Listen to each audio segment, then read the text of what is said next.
Olá, sejam todos muito bem-vindos. Estamos iniciando mais uma escola bíblica dominical. Meu nome é Juarez Guimarães e hoje nós vamos entrar na lição 3, né, que tem por título o perigo do ensino progressista. Vamos falar um pouquinho sobre o ensino progressista, vamos refletir juntos sobre 2 Timóteo 3, versículo 1 ao versículo 9, né? Vamos falar um pouquinho sobre uma teologia cristocêntrica, né? Separar ali o ensino progressista da ortodoxia bíblica, da ortodoxia cristã. Nós temos aí diversos pontos para compartilhar hoje em cima dessa lição. É uma lição que deve promover aí bastante aprendizado, né? Para a honra e glória do Senhor. Né? Reforço também que a nossa escola bíblica dominical acontece de forma presencial na nossa igreja evangélica bíblica Betel. Importante estar conectado com a igreja, mas não podendo estar presencialmente, a transmissão online é realizada aqui para que todos nós possamos continuar aprendendo aí a palavra de Deus, continuar refletindo juntos sobre a escola bíblica dominical e os seus temas de extrema pertinência aí para a continuidade da nossa jornada de fé e de aprendizado. E aí, voltando agora para a essência do processo, nós estamos estudando juntos o livro A Igreja de Cristo e o Império do Mal, como viver nesse mundo dominado pelo espírito da Babilônia, né? Nós já passamos pela lição 1, lição 2, o autor desse livro é o pastor Douglas Batista, e a gente vai estar entrando hoje no perigo do ensino progressista. Mas antes de iniciar a aula, antes da gente compartilhar a mensagem que está disposta nesse estudo, vamos orar e entregar esse momento ao Senhor. Pai querido e amado, eu te agradeço, Senhor, pela oportunidade de estar junto aqui com os meus irmãos nessa transmissão online, Senhor, aprendendo um pouco mais da tua palavra e buscando conhecimento e sabedoria, Senhor. Sabendo que a sabedoria é dada pelo Senhor, Pai, e te pedindo que o Espírito Santo conduza plenamente esse momento, Senhor. Que eu diminuas e que tu cresças, Senhor. Que o teu entendimento venha à tona, Pai. Que nós possamos, de fato, direcionar as nossas vidas para uma vida cristocêntrica, Senhor, tendo o Senhor sempre em primeiro lugar em nossas vidas, conduzindo o nosso processo de tomada de decisão, de escolha, né, de afirmação das verdades absolutas que vêm da tua palavra, Senhor, tendo a Bíblia como nosso juiz, porque ela é a palavra inerrante do Senhor nas nossas vidas, Pai. Nós te agradecemos por esse momento e te pedimos, Senhor, fica conosco, conduz todo esse momento para a honra e glória do teu nome. Amém, Senhor. Amém. E agora, iniciando o processo do ensino, né, do perigo do ensino progressista, vamos falar sobre o texto áureo que está lá em 2 Timóteo, no capítulo 3, verso 1, que diz assim: Sabe, porém, isto, que nos últimos dias sobrevirão tempos trabalhosos, né? Nós teremos aí tempos trabalhosos, nós vivemos tempos trabalhosos, né? Acho que isso hoje é algo muito, de fato, muito vivo, né? Existe uma relativização dos valores, existe uma degradação dos princípios bíblicos, né? Existe uma tentativa de degradação dos princípios bíblicos e da corrupção do homem, fazendo com que nós sejamos cada vez mais egocêntricos, né? E, e nos afastando da doutrina de Cristo de fato. Então, nós precisamos vigiar, nós precisamos aprender a palavra do Senhor e desenvolver uma vida com coerência e integridade. Eu acho que são os dois pontos que nós vamos tirar dessa aula de hoje. A verdade prática, ela fala sobre os ensinos progressistas buscam desconstruir a fé cristã por dentro e afastar as pessoas do verdadeiro cristianismo bíblico, tornando-a, tornando-as mera militantes sociais. Né? Nós precisamos, de fato, ter a certeza e conduzir a nossa vida com sabedoria para que nós peguemos lá o texto que nós vamos ler agora em 2 Timóteo, no capítulo 3, do verso 1 ao verso 9, e possamos identificar ali pontos onde nós devemos, de fato, estar sempre atentos, sempre vigilantes, sempre buscando, né, o conhecimento da palavra para que ele possa reger a nossa vida. Então, vamos juntos lá em 2 Timóteo, se você puder abrir sua Bíblia para acompanhar o texto, será excelente, né? Mas eu vou estar compartilhando um pouco dessa leitura. Versículo 1 do capítulo 3, 2 Timóteo, diz assim: Sabe, porém, isto, que nos últimos dias sobreviverão tempos trabalhosos, porque haverá homens amantes de si mesmos, avarentos, presunçosos, soberbos, blasfemos, desobedientes a pai e a mãe, ingratos, profanos, sem afeto natural, irreconciliáveis, caluniadores, incontinentes, cruéis, sem amor para com os bons, traidores obstinados, orgulhosos, mais amigos dos deleites do que amigos de Deus, tendo aparência de piedade, mas negando a eficiência dela. Desta, afasta-te.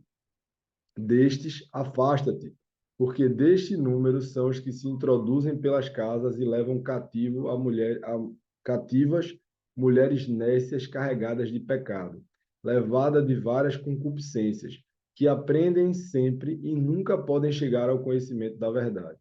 E como Janes e Jambres resistiram a Moisés, assim também esses resistem à verdade, sendo homens corruptos de entendimento e reprobos quanto à fé. Não irão, porém, avante, porque a todos será manifesto o seu desvario, como também foi o daqueles, né? Nós temos Paulo aqui alertando a Timóteo sobre o que há de vir e o que de fato hoje nós temos certeza que estamos vivendo, né? A Bíblia ele é mais atual do que o jornal de amanhã e essa carta de Timóteo, de Pedro, de Paulo a Timóteo, ela é extremamente atual, ela é extremamente viva, porque ela de fato nos alerta o tempo todo sobre tudo o que vem acontecendo com relação ao comportamento humano, para onde a humanidade está indo, né? Nós temos uma humanidade cada vez mais egocêntrica, né, que busca estar centrada ali nas características humanas e vai, de certa forma, se afastando de maneira muito rápida dos princípios bíblicos, né, e muito rápida dos valores cristãos. Né? O objetivo dessa lição hoje é discutir três tópicos. O primeiro é a descaracterização do cristianismo. O segundo, a gente vai falar sobre as teorias progressistas. E o terceiro, a gente vai refutar o ensino progressista, né? A gente vai falar um pouquinho. Durante os três tópicos, nós vamos acabar refutando o ensino progressista, mas é importante que a gente trate esse tema com bastante cautela, com bastante seriedade, para que nós possamos estar atentos, né? Esse é um convite à diligência, esse é um convite à atenção contínua para que nós, de fato, não venhamos a relativizar valores e princípios, né? E a descaracterização do cristianismo, que é o primeiro tópico, a gente pode destacar como ponto e cerne desse texto, dessa estrutura, desse tópico, a deteriorização moral, né? A deteriorização moral em que tópico, Juarez? A gente vive um tempo extremamente difícil. O Paulo vai alertar, né, o Timóteo sobre o comportamento humano associado à impiedade, caracterizada pela profunda degradação moral. Hoje, o comportamento moral das pessoas, e nós precisamos estar atento a isso, ele vai de encontro a valores. Valores cristãos de respeito à família, valores que estão pregados no respeito ao pai e à mãe, a forma de lidar com as pessoas, a hombridade, a honestidade, né? A busca por uma vida íntegra de fato.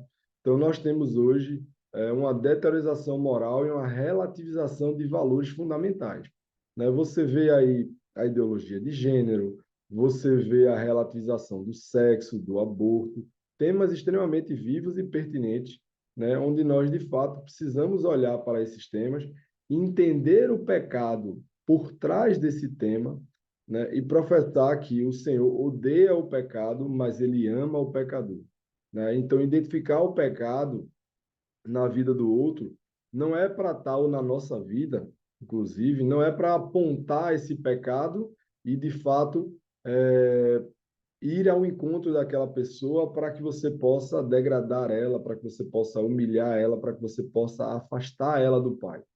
Pelo contrário, nós precisamos abraçar essas pessoas e trazer ela para uma vida cristocêntrica, né? Falar que o Senhor nos exortou na sua palavra, dizendo que no mundo tereis aflições, mas tem de bom ânimo, porque o Senhor venceu o mundo. É buscar os valores que Cristo nos orientava, é de fato buscar compartilhar o conhecimento da palavra, não para que esse conhecimento seja uma espada que vai ferir o coração dessa pessoa, mas para que a gente de fato possa sensibilizar e possa estar orando pela vida dessas pessoas para que o Espírito Santo, que verdadeiramente convence e converte, ele possa fazer uma obra na vida daquela pessoa, tendo os membros da igreja como alicerce e apoio nesse processo de trabalho, de mudança de caráter e de conversão.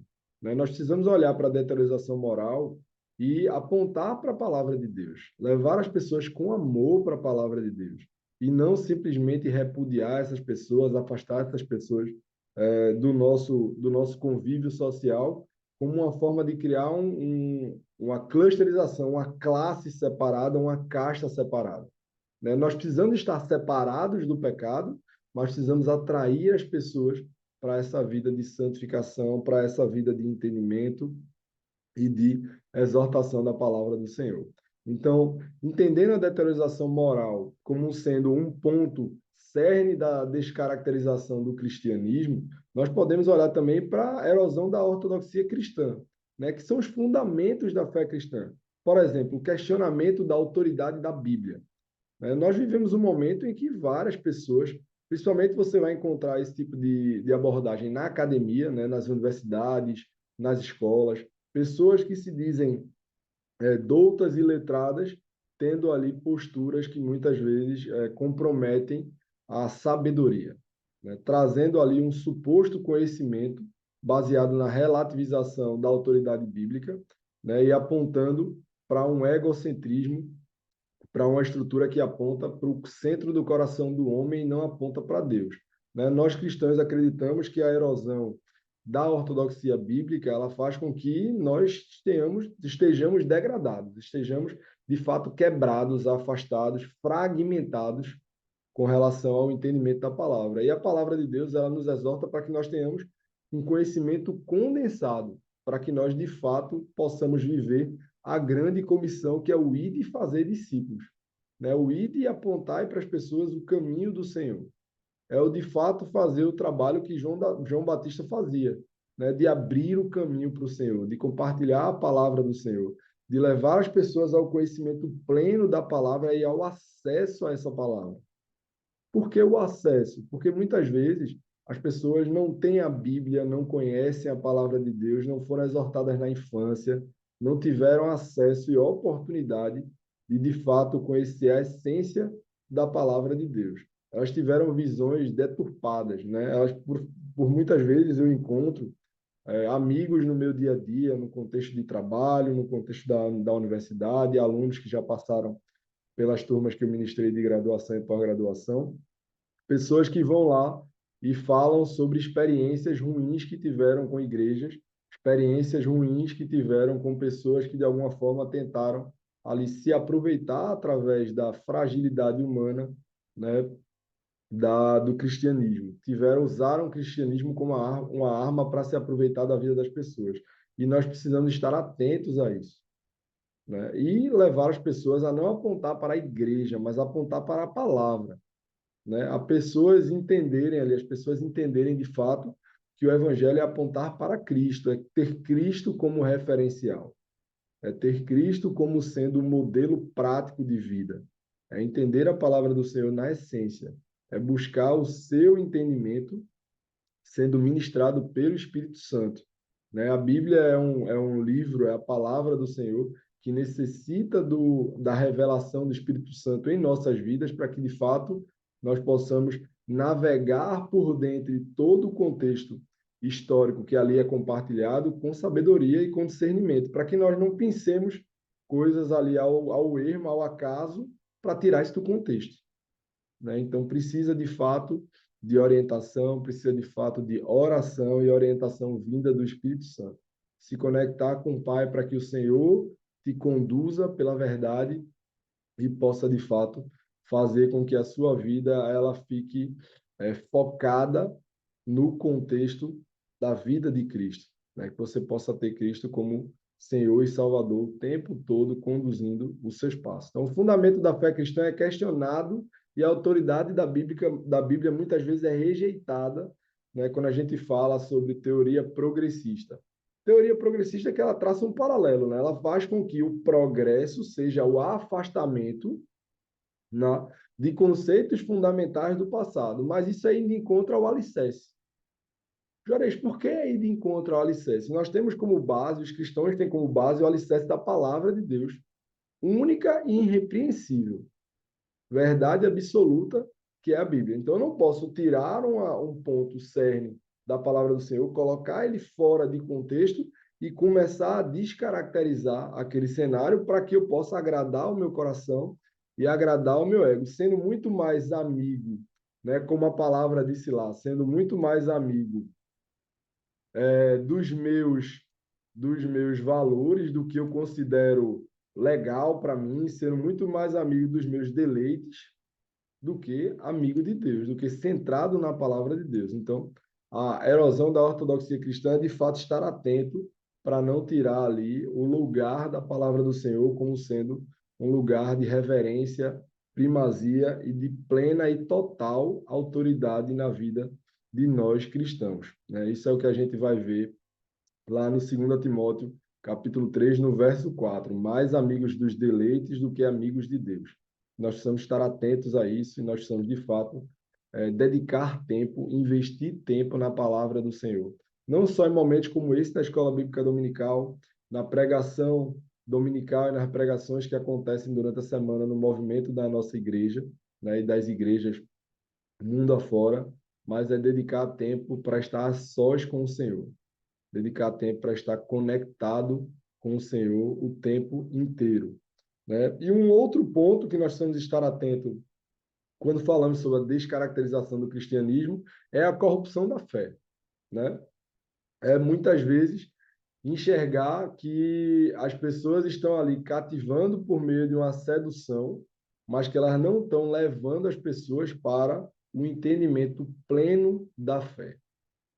Juarez, como é que nós podemos classificar isso? São pessoas que elas, de fato, elas confiam em circunstâncias, em momentos, mas elas não confiam no Senhor. Elas agem como se o Senhor não soubesse o que iria acontecer, como se o Senhor não tivesse no controle de nossas vidas, né? Elas vão de encontro ao que a gente lê lá em Mateus 6, né, que fala que o Senhor cuida dos lírios do campo e que o Senhor, de fato, cuida de nós o tempo todo, né? Que o Senhor se preocupa conosco porque nós somos amados pelo Senhor, nós somos filhos.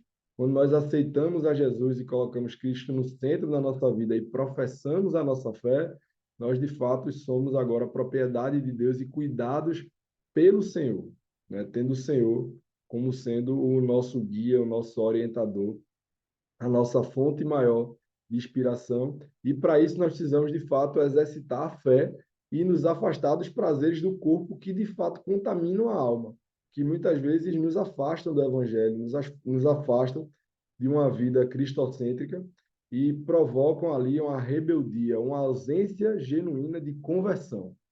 Nós afastamos da conversão e nós não buscamos mais uma vida em santidade, nós não buscamos mais agradar a Deus, nós não pedimos mais discernimento e orientação vinda do Senhor para tomar nossas decisões, para conduzir a nossa vida. Então, nós precisamos estar atentos para que a fé não seja corrompida, para que, de fato, nós possamos enfrentar a vida com a certeza de quem está ao nosso lado, de quem batalha por nós. Não é batalha com nós, mas batalha por nós. O Senhor vai adiante e o Senhor abre as portas, o Senhor entra na tua frente nos lugares e o Senhor, de fato, vai nos preparando para ter uma vida cada vez mais próxima do caráter de Cristo, tendo ali o nosso Senhor e Salvador como sendo fonte primária de conhecimento e de sabedoria, né? Então, esses três tópicos, a deterioração moral, a erosão da ortodoxia cristã e a corrupção da fé, são, de fato, pontos fundamentais na descaracterização do cristianismo. Precisamos estar atentos, com a guarda levantada, precisamos estar conectados com a palavra de Deus, né? E como é que a gente olha para as teorias progressistas e classifica isso, né? A gente tem, por exemplo, a corrupção no ensino progressista da autoridade bíblica, né? Então, é uma ênfase muito antropocêntrica, colocando o homem no centro de tudo, fazendo com que o homem, através da sua interpretação, possa ali pincelar e costurar narrativas dentro da palavra do Senhor, né? Fazendo com que o contexto social seja, de fato, uma prioridade maior do que uma vida reta na palavra do Senhor. É olhar e entender o pecado como sendo algo como sendo algo menor e paralelo, ou melhor, consequente de, por exemplo, divergências ou diferenças sociais. E não é isso, tá, pessoal? Isso de fato é uma inverdade. Isso de fato não deveria acontecer, porque nós entendemos o contexto social em várias escalas e em vários momentos, né? O Senhor, quando esteve na Terra como um homem encarnado, passou por uma vida que caracterizava ali pessoas de diversos níveis sociais.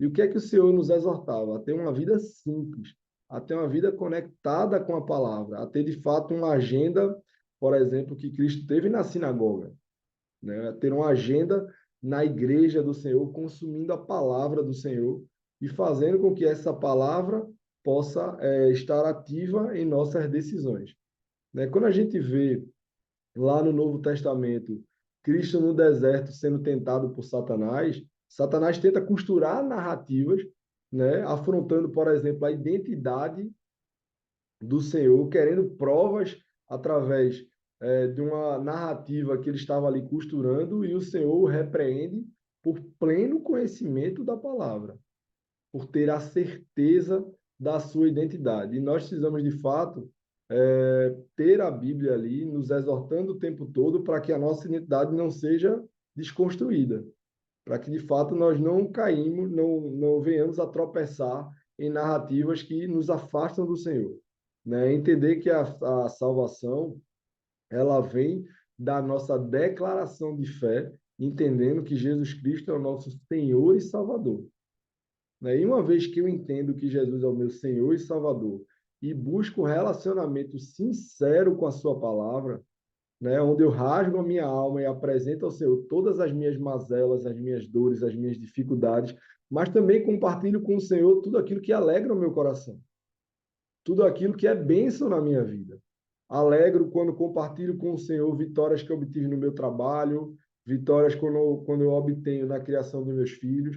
Quando a gente, como pai, observa de longe, né, o seu filho tomar uma boa decisão, se portar de uma maneira coerente, de uma maneira íntegra, e o seu coração de pai e de mãe se alegra quando vê aquilo, isso também precisa ser apresentado ao Senhor, né? Nós precisamos também chegar e dizer, Senhor, muito obrigado, porque o Senhor está me ajudando a criar o meu filho com valores sólidos, com valores centrados na tua palavra. É, de fato, ter um relacionamento contínuo com Deus e uma troca constante, né? Sempre cativou meu coração, no final do culto na nossa igreja, palavras muito sábias que são compartilhadas pelo nosso pastor Cleston, que diz assim: o culto jamais se encerra, mas esse momento gostoso ele para, né? Mas o culto jamais se encerra. Então, quando eu entendo plenamente que o culto não para, eu preciso estar conectado com o Senhor através da palavra, e preciso estar em conversa constante com o Espírito Santo.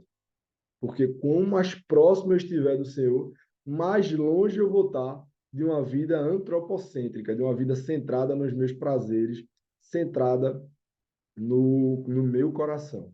Eu preciso ter, de fato, o coração de Cristo em mim, né? E repudiar qualquer tipo de ataque à inerrância da Bíblia, por exemplo. Qualquer pessoa que, de fato, chegue ali e tente descaracterizar a palavra de Deus, tente ali pinçar e costurar pela palavra do Senhor, sem ter o conhecimento pleno e autoridade.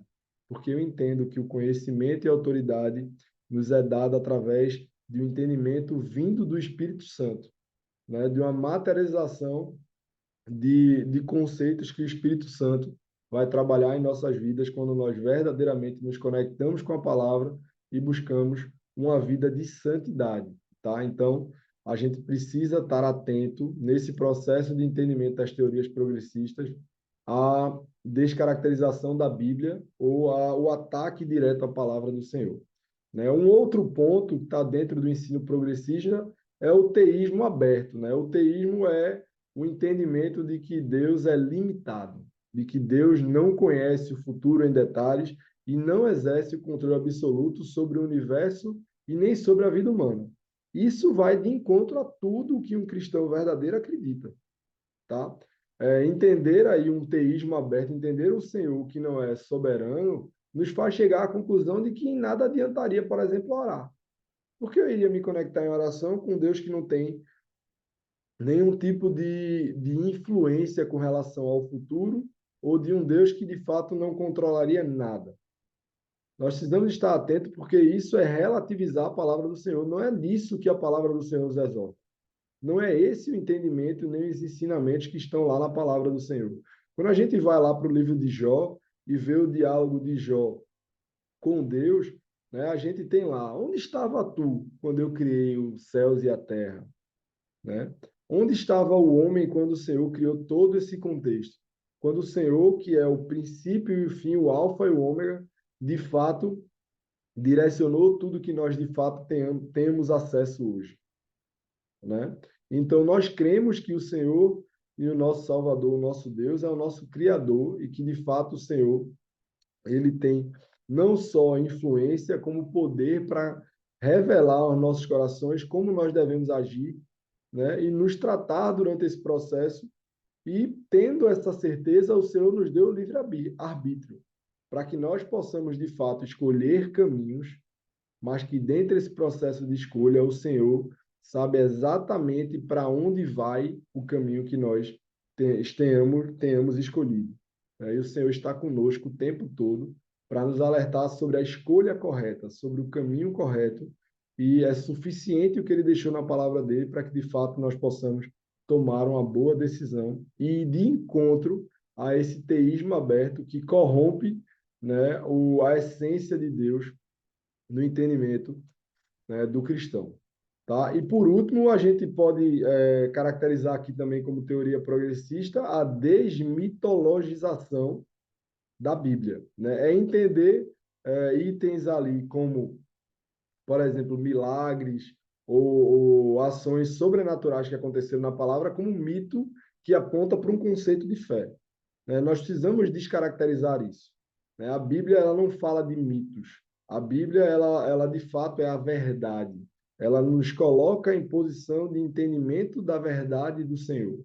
Né? O Senhor nos exorta quando ele, por exemplo, coloca lá uma parábola, quando ele conta uma história para que de fato possamos estar ligados na essência que ele quer nos passar, que são conceitos de integridade, de moral, de ética, de fé, né, de posicionamento cristão. O Senhor ele usa, dentro desse processo, parábolas para que facilite o nosso entendimento. Porque, senão, nós temos pessoas de diversos conceitos sociais e diversos tipos de acesso à palavra, e o Senhor ele nivela e nos aproxima. Né? Ele condensa aquilo ali em mensagens que de fato vão nos levar para um caminho cristocêntrico. Então nós precisamos entender que se a gente extirpar da palavra os milagres, os sinais e outras revelações sobrenaturais, como determina essa desmitologização, tratando, por exemplo, o céu e o inferno como mito, tentações e demônios como mito, nós perdemos o sentido da palavra de Deus.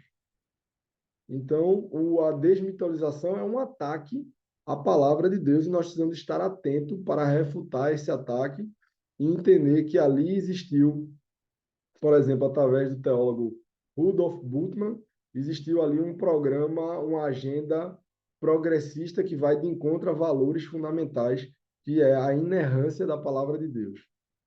Então, nós precisamos estar atentos a isso, para que, de fato, a nossa vida esteja centrada no Senhor, tá? E entramos agora no terceiro tópico, que é refutando esse ensino progressista. E de que forma a gente refuta? Primeiro, reafirmando a autoridade da Bíblia. Nós precisamos, de fato, reafirmar constantemente a autoridade da palavra de Deus e ter ela como centro da nossa tomada de decisão, como sendo o principal livro a se consultar. Né? Muitas vezes eu vejo algumas frases que dizem assim: ah, mas o Senhor não está falando comigo, mas eu não consigo escutar a voz do Senhor. E escutei também diversas vezes pessoas dizendo, pessoas de muita sabedoria dizendo: você não escuta a voz do Senhor porque a sua Bíblia está fechada. Porque quando você abre a sua Bíblia e você entende o que está ali na palavra através do Espírito Santo, o Senhor de fato vai falar ao teu coração. Seja através da reflexão de um salmo, seja de um evangelho, de uma passagem do Senhor Jesus Cristo, seja a sabedoria contida num provérbio, né, ou conceitos essenciais de fé que nós vemos lá no nosso Antigo Testamento. Abordagem que nos leva ao Senhor soberano, a um Senhor salvador, a um Senhor que valoriza um coração contrito e um joelho dobrado. Então, de fato, nós precisamos enfatizar a autoridade da Bíblia e estar conectados o tempo todo com o Senhor. Mas precisamos de mais para que nós possamos refutar esse conceito de teoria progressista. Nós, de fato, precisamos viver a grande comissão que consta lá em Mateus 28, 19 e 20, né, que fala em fazer discípulos e de fazer discípulos. Nós precisamos, de fato, entender a palavra do Senhor, estudar a palavra do Senhor com esmero, estar conectado o tempo todo com o Espírito Santo, entender que o culto jamais se encerra, para que nós possamos compartilhar ensinamentos da palavra de Deus e levar pessoas, né, através do nosso compartilhar, do nosso dia a dia, do nosso cotidiano, do que acontece de mais simples na nossa vida, tá? Apontar sempre para o Senhor. Né? Por exemplo, eu tenho no meu trabalho momentos em que eu preciso ali compartilhar tomadas de decisão com meus liderados ou com colegas de trabalho. E por muitas vezes, né, eu coloco no meu entendimento, antes de iniciar aquela reunião, eu peço orientação ao Senhor e digo, Senhor, que eu possa aqui, nessa conversa, refletir também a tua palavra e que nós juntos possamos ser orientados pelo Senhor. Então, nos concede sabedoria, discernimento, conduz os nossos passos para que até pessoas que de fato estão ali não conhecem a tua palavra possam perceber a sabedoria e possam viver, né, verdadeiramente o acesso à palavra do Senhor através da vida do teu filho, a vida do cristão, a vida daquele que é de fato filho de Deus, dentre a plenitude da palavra do Senhor. Então, nós precisamos compartilhar uma vida cristocêntrica para que, de fato, nós possamos levar mais e mais pessoas para o Evangelho. Né? A nossa igreja, né, nos últimos finais de semana, fez um movimento chamado GPS, né, que é o Guia para a Salvação, que é, de fato, o ID. É você ir compartilhar, é você ir abraçar pessoas que ali você não conhece, mas apontar para Cristo, compartilhar com elas o amor de Deus, que o Senhor nos ama e nos abraça, que o Senhor nos aceita como nós estamos, mas que Ele não nos deixa permanecer na lama. Que uma vez conectados com a árvore da vida, uma vez conectados com Cristo, nós seremos limpos e purificados através da sua palavra, porque a sua palavra nos exorta dizendo que onde abundou o pecado, superabundou a graça. Então, essa conta já foi paga pelo sangue do Cordeiro. E é uma conta que nós não temos ideia do valor. Ou melhor, temos ideia do valor. Né? O valor dessa conta é o valor da morte do Filho de Deus. É a delaceração do Filho de Deus para que nós possamos estar aqui hoje compartilhando a palavra e tendo a vida plena no Senhor, buscando colocar Cristo sempre no centro das nossas decisões. Então, ensinar a palavra, conhecer a palavra faz parte desse processo, né? É uma orientação dada pelo Senhor, não é uma missão só de Juarez, né? Não é uma missão só de Pastor Clériston, não é uma missão da juventude apenas da igreja, ou do líderes de juventude, líderes de jovens. É uma missão de todos nós. Precisamos apontar nossas vidas para a palavra e levar pessoas para a palavra do Senhor. Né? E por último, mas não menos importante, ter uma vida constante, ter na vida uma constante busca pela santidade. Exercitar o se separar do pecado, o deixar o pecado fora do nosso contexto. Ah, Juarez, é fácil? Não é fácil, é uma briga constante. E vai ser assim até o dia que nós possamos estar conectados com o nosso Senhor e Salvador verdadeiramente na glória de Deus, para quando nós formos para a glória. Mas até lá, nós precisamos ter uma vida que coloque o pecado fora do nosso contexto. E para isso é uma vida em santificação. Santificação constante, através da convivência com a palavra, do trato com o Espírito Santo, da busca constante por orientação e entender que nós, de fato, vamos errar. que muitas vezes nós vamos tropeçar, nós vamos cair, nós vamos falhar nesse processo, mas o Senhor está sempre pronto para nos dar a mão, para nos levantar e para nos fortalecer, para que de fato nós paremos de tomar só o leitinho e consumimos mais solidez da sua palavra, tendo a força e a integridade para conduzir ela de uma maneira cristocêntrica, de uma maneira sólida e centrada na palavra do Senhor. Então, nós vamos aqui encerrando essa lição 3, né, sobre o perigo do ensino progressista, trazendo primeiramente mais uma ênfase a conduza a sua vida com a palavra de Deus, busque colocar Cristo no centro, né? Afaste ali os prazeres da carne para que você não caia em tentação. Cuidado com quem você anda, cuidado com quem você de fato divide, né, o seu cotidiano, né? Exorte na palavra do Senhor as pessoas, ensine a palavra do Senhor às pessoas e aponte para o Espírito Santo. Trate todos com amor, né? Tenha uma vida cristocêntrica, uma vida que enfatiza o caráter cristão e forja o caráter cristão na minha e na tua vida através da palavra do Senhor, tá? Esse foi o ensino que nós tivemos hoje, um ensino abençoado, né? Vamos ter aí no próximo final de semana, no próximo domingo, acesso à quarta lição, que é quando a criatura vale mais do que o Criador, uma lição extremamente desafiadora, extremamente importante para que nós, de fato, possamos seguir na busca constante pelo conhecimento da palavra do Senhor e por uma vida plena em Cristo. Tá bom, meus irmãos? Vamos agradecer esse momento, né? Finalizar esse momento com agradecimento e entender que em breve teremos mais um culto, mais uma oportunidade de aprender a palavra do Senhor e estar conectado com Deus. Pai querido e amado, eu te agradeço, Senhor, por mais essa escola bíblica dominical, Senhor, por mais essa oportunidade de te servir e de conhecer verdadeiramente a tua palavra, Senhor. Obrigado, Espírito Santo, por tudo que tu compartilhaste aqui hoje.